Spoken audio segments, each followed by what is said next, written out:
हक का भोजन। एक दिन की बात है। राजा विक्रमादित्य की राजसभा में एक महात्मा आए। राजा विक्रमादित्य ने उनसे पूछा, मैं आपकी क्या सेवा कर सकता हूँ? महात्मा ने कहा, मुझे भूख लगी है, कृपया भोजन दे दीजिए। राजा विक्रमादित्य ने महात्मा जी को भोजन कराने का आदेश दे दिया। जब भोजन सामने आया तो संत ने रोटी देखकर राजा विक्रमादित्य से कहा, राजन, आपने जो भोजन इस थाल में रखा है वह हक का तो है ना? हक यानी अधिकार। ये बात सुनकर विक्रमादित्य चौंक गए कि ये हक का भोजन क्या होता है। राजा विक्रमादित्य ने कहा, आप बताएं। मैंने तो पहली बार सुना है कि हक का भी भोजन होता है। संत ने कहा, गांव में जाए और वहां आपको एक बूढ़ा व्यक्ति मिलेगा, उससे पूछिएगा। जब राजा विक्रमादित्य बताए गए पते पर पहुंचे तो वहां एक जुलाहा सूत काट रहा था। राजा विक्रमादित्य ने उस बूढ़े जुलाहे से पूछा, ये हक का भोजन किसे कहते हैं?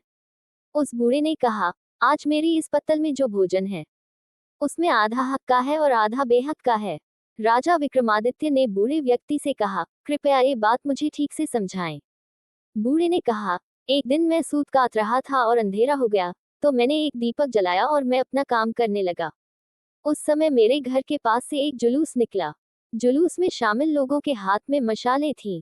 मेरे मन में लालच आ गया तो मैंने दीपक बुझा दिया और उनकी मशालों की रोशनी में अपना काम करने लगा। उस काम से मुझे जो धन मिला उससे मैंने ये अन्न प्राप्त किया है। ये अन्न आधा हक का और आधा बेहक का इसलिए है क्योंकि जितना काम मैंने उन लोगों की मशालों की रोशनी में किया था उतना धन उन लोगों के हक का है। ये बात सुनकर राजा विक्रमादित्य समझ गए कि हक का भोजन किसे कहते हैं। जब भी कोई काम करो तो दूसरों को उनके काम का क्रेडिट जरूर दो। हमेशा ध्यान रखें, कुछ पाने के लिए सबसे पहले अपने संसाधनों का उपयोग करना चाहिए। अगर दूसरों के साधनों यंत्र उपयोग किया है तो उन्हें इसका श्रेय जरूर दें। हमारा हक हमारे परिश्रम और हमारी वस्तुओं से ही प्राप्त किया हुआ होना चाहिए।